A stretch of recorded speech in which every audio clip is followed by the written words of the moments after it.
Wonderful. And you will all be. Welcome to Holy Books.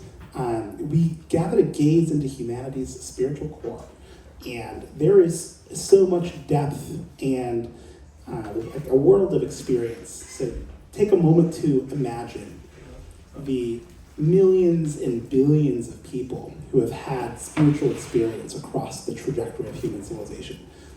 Whether it be, believing in the Buddha, pursuing a form of enlightenment via meditation, all of the waves of sort of spiritual interests that have come across Silicon Valley over a little while, whether it be through the Stoics or through, some form of rational Buddhism, but also, all of the very real experience of these things through the Upanishads, the Bhagavad Gita and Hinduism, and the Holy Vedas, for the Western traditions, the Abrahamic religions, the conception, of Isaac, the split of Judaism, the Protestant Reformation, all of the impacts of the God-shaped whole on all of our lives in the sort of recent days.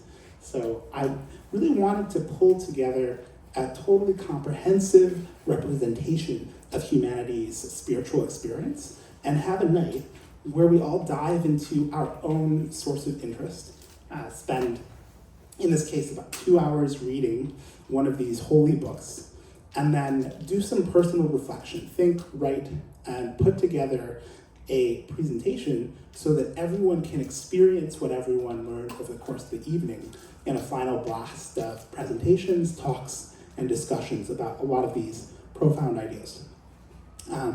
This will be an experiment, so it's the first time I've done this exact style of event, but I'm confident that we can, as a collective, be far more productive and insightful and ingenious than we would be alone.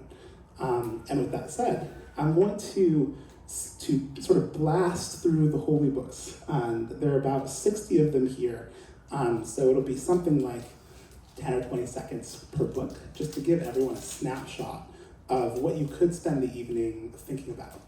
I just, out of curiosity, any thoughts or questions about what we'll be doing this evening, about the intention, about that thought process? Okay.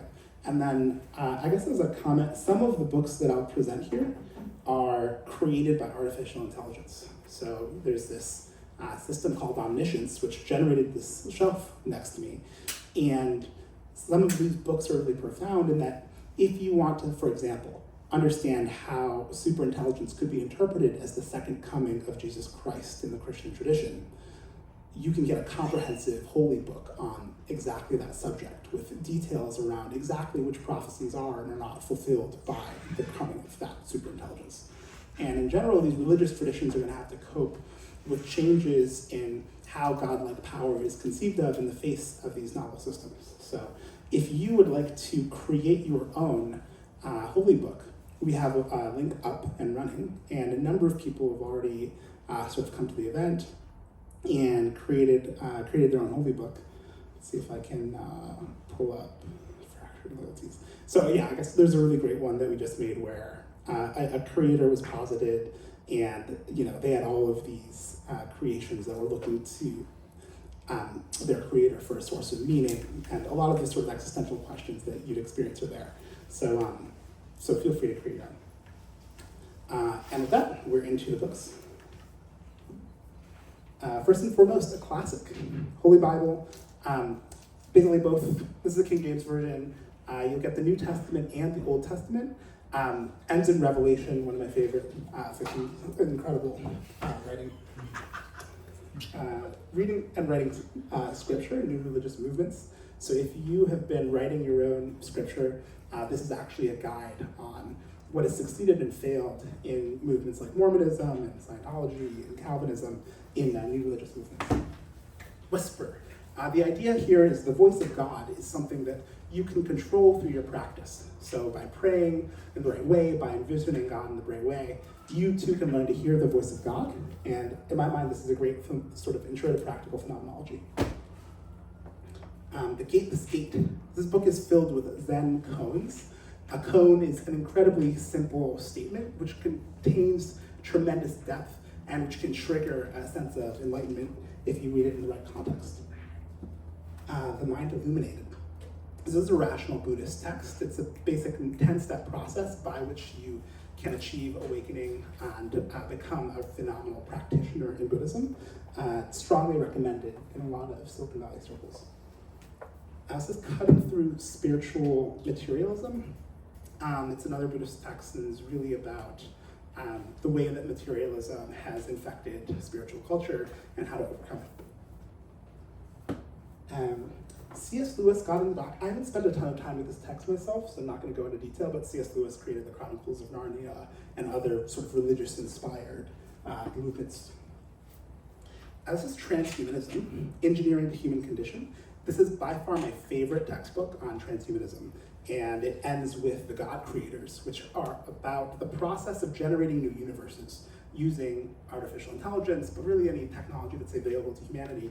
And so it is about this sort of novel sort of neo-transhumanist eschatology that's pursued. This is Deogenesis, the Meta Creator's Path to Transcendence. And the book is very similar. It's about becoming God via scientific and technological processes.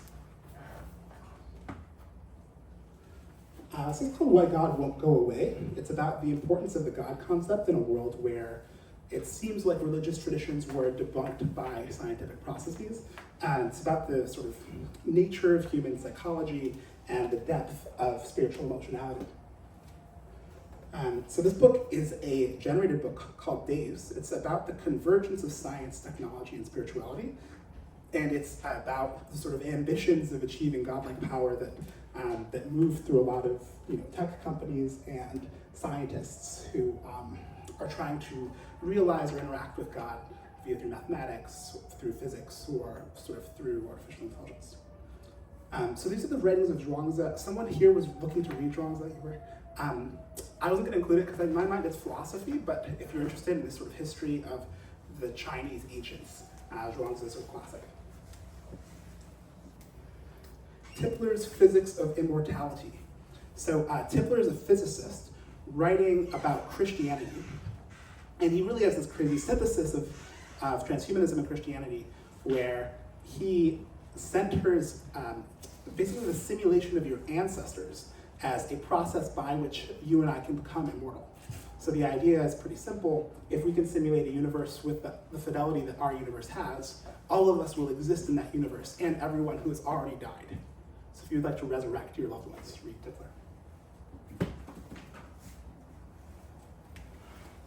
Human and transhumanist transhuman potential. This is one of the highest quality books on transhumanism and how the sort of potential of the human race can be fulfilled. It's really highly recommended. Ted Hsu's a genius. Human Purpose and Transhuman Potential. This is AGI and the Divine. So this is the book that allows you to understand the second coming of Christ as being superintelligence and is as sort of shockingly creative and comprehensive. Strongly recommend it. It's an omniscience book, so it's generated by this product. And finally, Alien Information Theory. This is a book about psychedelics and the way that 5-MeO-DMT and LSD are paths to experiencing the divine. And it's taken very literally, and there's a sense here that you are on these drugs accessing a transcendent world or a divine world. And it is the experience of that world that, I guess, puts you in touch with the divine, gives you true spiritual experience. It's sort of taken very literally. Very cool. Any thoughts or comments on those books for you guys? It's an amazing duo. Okay, cool. If you'd like to clap, feel free. Cool. Well, it's only 1/5 of the tour, so I can show you the world. Okay. So this is Lao Tzu's Tao Te Ching. For those who don't know, it's a Vitalik Buterin favorite and is mostly philosophy, but the open line, the true path is the path that cannot be spoken, something like it. It's really about escaping language and limitation, and it's really profound and beautiful and really hard to put into words. This is the Manual for Spiritual Warfare. It's a Christian book about fighting the spiritual war against other sort of competing religions. The Book of Mormon. Mormonism, in my mind, is the most successful recent religion, and actually there's a branch called Mormon transhumanism. Joseph Smith has pulled off the incredible of creating a new branch of Christianity in a modern era, post-Nietzsche. So if you'd like another testament of Jesus Christ, claimed divinely inspired, feel free. L. Ron Hubbard's Scientology. So this is actually, in my mind, the beginning of the fusion of science fiction and religiosity, where L.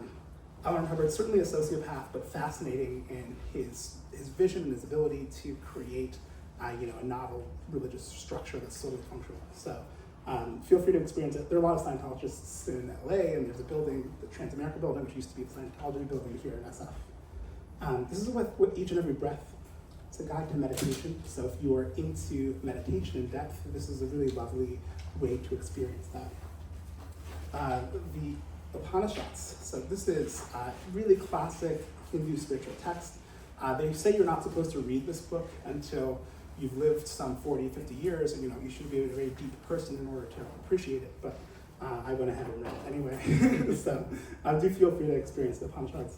I know a few people are going to read the Bhagavad Gita, so maybe one of you can split off to that. This is Religion for Atheists by Alain de Botton, and he is a sort of sociologist who has a lot of really deep takes around how non-believers can use religion for their own purposes. The Yoga Sutras of Panjali. So I don't know if you know, but Steve Jobs framed this book as the only book on his laptop.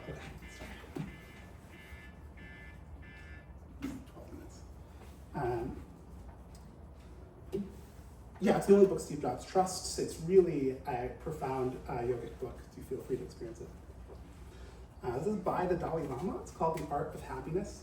And to the degree that you see religion as about being about experience, about going through pursuit of happiness, the Dalai Lama has framed things wonderfully in this text. This book is called How God Works, the Science Behind the Beliefs of Religion. And if you're interested in understanding the sort of grounding of religion as a source of belief, as a source of connection, this book has really gotten into detail on that. Alan Watts' The Way of Zen. So if you don't know, Alan Watts is a fantastic philosopher, and his texts really take Zen Buddhism seriously, giving a lot of lucidity to the sort of Zen Buddhist canon. This book's called Digital Divinity. It explores the idea of AGI being a messiah in the current world, and again, is an omniscience-generated book, so feel free to experience it. The Divine Milieu. So this is by Pierre Desjardins. I guess I can also present The Phenomenon of Man. He posits what's called the omega point. Have you heard of the omega point? Oh wow, okay. So Desjardins' omega point is the ultimate culmination of scientific and technological progress. It is the thing to which we are all accelerating. And its realization is sort of the completion of the Enlightenment and of sort of GDP climb and a number of other sort of techno-scientific progressive concepts. This is L. Ron Hubbard's Dianetics. So this is the original book that founded Scientology. It's primarily a self-help and psychology book. And it's pretty strong on mental health, to be honest. So if you're interested in some personal growth, feel free. This is the Tao Te Ching by Lao Tzu. So same book as before, but this is the Red Pine translation. Actually, it's a translation I most recently read. And if you take a look at both copies, the translations have deeply different meanings from each other, so do seriously consider looking at both of them. And finally, Shinto, the Kami way. So there's this Japanese tradition called Shinto. There are a number of temples and spaces you can visit in Japan, which basically will teach you the Kami way.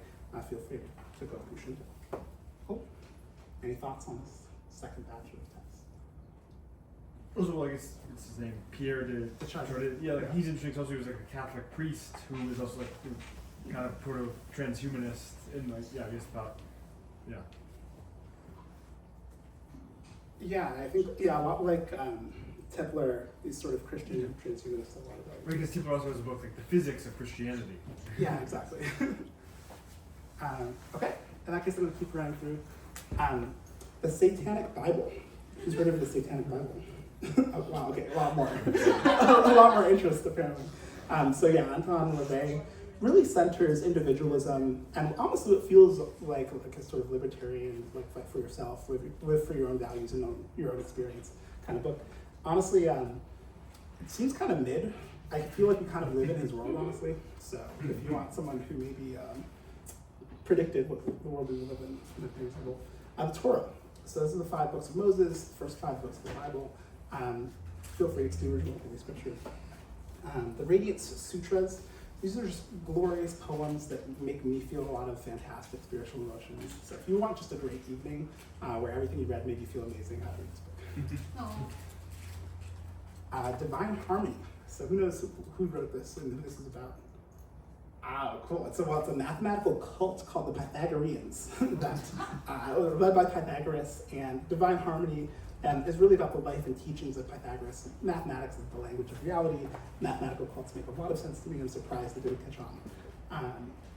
The Heart of Recognition. So this is a yogic book. I haven't spent a ton of time with it, so I won't speak too much to it, but Romeo Stevens highly recommends it, and I highly recommend Romeo, so I did get it. This is the poetry of Rumi. Rumi is a phenomenal poet who I'm sure people can attest to. Raise your hand if you've read any of Rumi. Okay, so feel free to ask. Wow, okay. You guys are all ahead of the game. This is the Vedas. So sort of precedes the Upanishads in Hindu scripture and is this really sort of grounding book in Hinduism. And last but not least, Tantra Illuminated. So if you're into Buddhism and you want to take a look at Tantra, this is a yogic book, a book of Eastern philosophy, and it takes you on the journey to the heart of Tantra, its teachings, its lineage, its practices. Cool.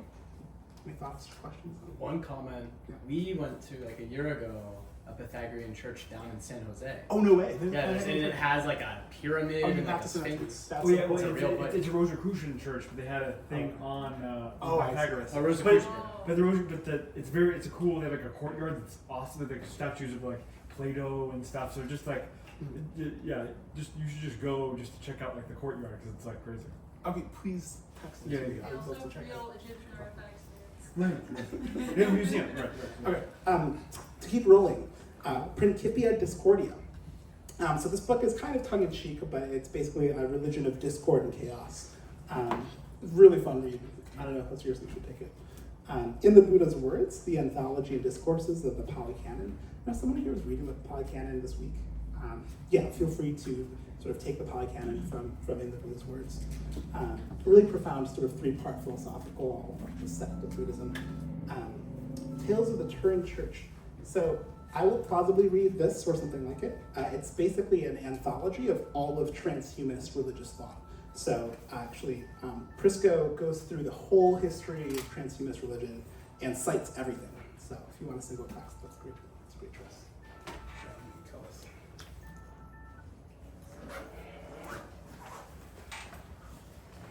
Autobiography of a Yogi. So this is a biographical work of the life of an incredibly profound yogi who's changed a lot of people's lives. So it's strongly recommended. Opening the Heart of Compassion. So this is another book a lot like Overcoming Spiritual Materialism. It's about the path to being an incredibly compassionate person and in terms of your internal experience, but also in terms of how you treat others. So this is a biography of Muhammad. So getting into Islam. Muhammad is fascinating character, incredibly powerful, created one of the strongest externally facing religions that existed. If you're curious about his life and his impact, feel free to read the life of Muhammad. The Abolition of Man. So this is a C.S. Lewis book. It's about sort of Christianity and how it interfaces with humankind, and what humankind's place should be in a religious world. The Quran. So more Islam. Classic text. I think if you haven't read the Quran, you might be shocked at the kind of content it has, and so do take a look at it. And the Hadith were total mind benders. I was blown away as soon as I actually opened it. The I Ching, the Book of Changes. So, book in Chinese philosophy really does center transition and change as being at the center of everything. And it's really equanimous in its prose, and so I think it has a profundity. Obviously, time is one of the most profound concepts, so do take it a whirl. Talmud. So if you don't know, the Talmud is about how Judaism really entered commentary on the Torah as a sort of central way to do religious discourse. It would even be interesting to have a Talmudic experience here, where everyone who's at this event could comment on one another's texts. If we posted this in some way, we could have a Talmudic representation of all of the underlying religious texts. I'm a huge fan of that style, and this is the Everyman's Talmud. It's a summary. The actual Talmud is massive, and it would like take up a substantial fraction of its library because imagine every religious scholar commenting on the religious books and commenting on the commentary and commenting on the commentary of the commentary. This is Greg Good's direct path. So if you're into achieving awakening or enlightenment, Greg Good has charted out an incredibly solid path to that. There are a few other Buddhists who will tell you about who've done that, but feel free to pursue enlightenment via Greg Good. This is the Hadith. This book shocked me to my core. There's no page of this book that is not totally taboo. Muhammad and slavery. Islam, as our random page. Islam has the most developed religious attitude, legal framework, social theory, and customs regarding slavery. The term slave is a positive one in Islam.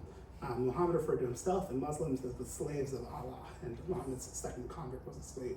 Muhammad himself was involved in every single aspect of slavery. He had non-believing men killed so that the surviving women and children could be made slaves. He owned many slaves.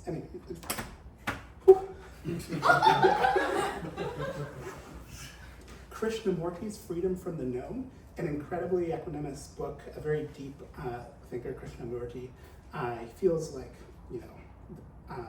the path to a really calm and equanimity-filled life. Freedom from the Known is about escaping concepts and conceptualization and moving into experience. This is Robert Wright's Scientists and Their Gods. It's about 3 scientists and how they've coped with the discovery that their religion and their science may be incompatible with each other. And they all struggle with religion in their own personal ways, and you really see what it's like to be inside the mind of someone who believes or wants to believe but has discovered things that cannot be reconciled. And finally, Mitham's Beacon of Certainty. So it's a Tibetan Buddhist text, but fundamentally it's about sort of representation and conceptualization and how to escape the sense that you're a particular self. I think that this is a perspective on Dzogchen, which is one of the deepest philosophical Buddhist elements that I know. It's a David Chapman recommendation, who has this fantastic blog called Meaningless, which I highly recommend. And Beacon of Certainty was one of his central recommendations. Cool. Any thoughts? I was wondering, how was the Hadith made, and what does it cover? Okay. I can answer that. Yeah, It is a collection of things that people who knew Muhammad in his time recorded him saying. So he did not know how to write, but other people around him wrote the things down that he said. And so there are different forms, like major hadiths, minor hadiths, basically how variable is the source that wrote the thing down. Generally, though, it's agreed mostly by most Muslims that these are things that he said. Only covering Islam. It's only Islam. I was thinking it'd be a fun just collection of every taboo take on every religion. No, it's like No, not at all. Sorry, my apologies. The Hadith is the second most important holy text in Islam. Okay. Okay. We soldier on final section, Maslow. So you may all know about Maslow's hierarchy of needs. You've heard of that? Okay, basically everyone knows it. Okay. So this is the book Religions, Values, and Peak Experiences. It centers self-actualization and its pursuit, as well as a lot of incredibly creative ideas on how to live an amazing life. Maslow, in my mind, has incredible takes on religion. Strongly recommend reading it for your own personal growth. This is the sacred and the profane. It's about the nature of religion and about how things become sacred. I know in our era, we've witnessed the transition of things that were once not sacred to being sacred, the transitions and taboos. The sacred and the profane covers the story of how those kinds of moral transition happen. This is Zealot. It's Reza Aslan's Jesus biography. So if you'd like to understand the life of Jesus, how he came to create Christianity, do everything that he did just from being a prophet, this is the life and times of Jesus of Nazareth, and it's sort of one of the strongest modern biographies of Jesus. I'm sure you all know this, Eckhart Tolle's Power of Now. Raise your hand if you've seen this before. Cool, okay. Almost nobody does. I don't even. So, Power of Now. The Science of Enlightenment. So this is a rational Buddhist text by Shinzen Young, who is credited with really founding rational Buddhism as it's understood in Silicon Valley, in the Bay Area. The science of enlightenment incorporates two concepts that typically are seen as paradoxical: science and enlightenment. This is about this crazy state of mind called enlightenment, where you experience no self, where you sort of have a profound shift in your underlying physiology. If you look at EEGs, you can see what transitions happen when a person becomes enlightened physiologically. It's truly fascinating. So this is Ken Wilber's book called The Religion of Tomorrow. If you're interested in force-aging what religion will take over in future, Ken has incredible thoughts on it. He's a really profound cult leader and thinker who has a number of fantastic books, inventing his own ideology, and this is him attempting to describe what the future of the great traditions will be. This is an omniscience book. It's about transcending divinity. The question is, what happens when the spiritual instinct comes under technological control? So if you can use a brain-computer interface, for example, to modify your spiritual experience or become enlightened automatically, like what does that mean for religion? This is AGI and the Divine. It basically is about what happens if you frame AGI as a god and choose to worship it. What are the consequences for the existing traditions? Who does and doesn't accept it? It's an exploration of a hypothetical. And I think that's actually everything. There you go. Okay. So apologies, it's 7 p.m. Our reading time has been cut to 90 minutes, but hopefully that's sufficient. The plan for the night is this. Pick your book, whether it be one that's here or a book of your own choosing, or create a book using omniscience, and we will read for an hour and a half. At 8:30, everyone will start writing. So the idea is you'll reflect on what you read, how you feel about it, how you experienced it, and for 30 minutes put together some writing that we will all present to one another for the hour. So from 9 to 10, it'll basically be all of you discussing, presenting these ideas. If you'd like your presentation to be recorded, we can record it. If not, it can just be a casual experience for everyone. But basically, our collective intelligence will generate a ton of ideas and thoughts and experiences across all of human religious experience. So with that, let holy books begin.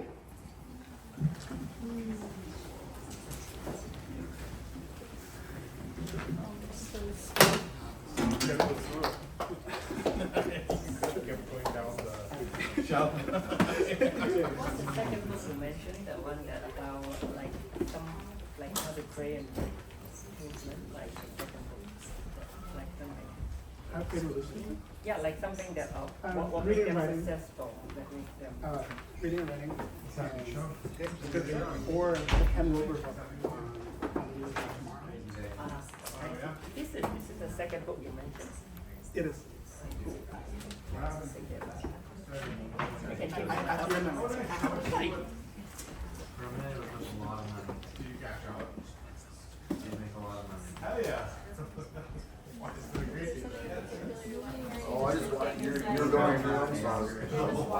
Yeah. Oh, I have one of today. There you go. I have I one. made it like last year. I only put one soul. I just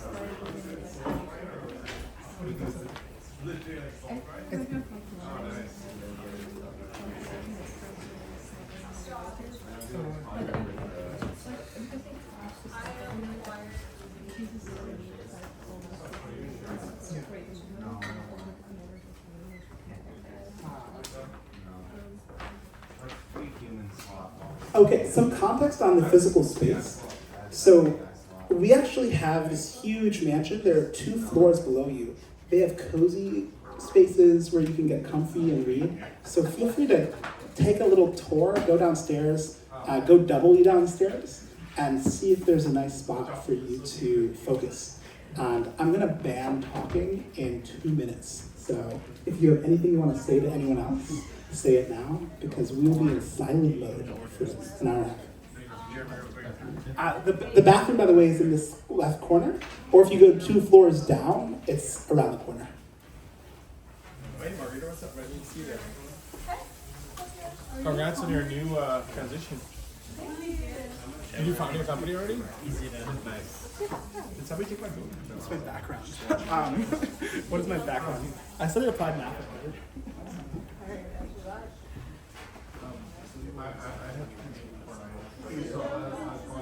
Yeah, sorry.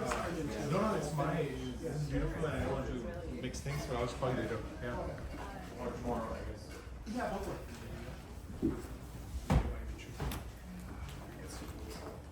Have you ever been interviewed on a podcast about this stuff? Not this in particular. Actually, I gave a podcast interview about what we did together 2 years ago. I'd totally love to hear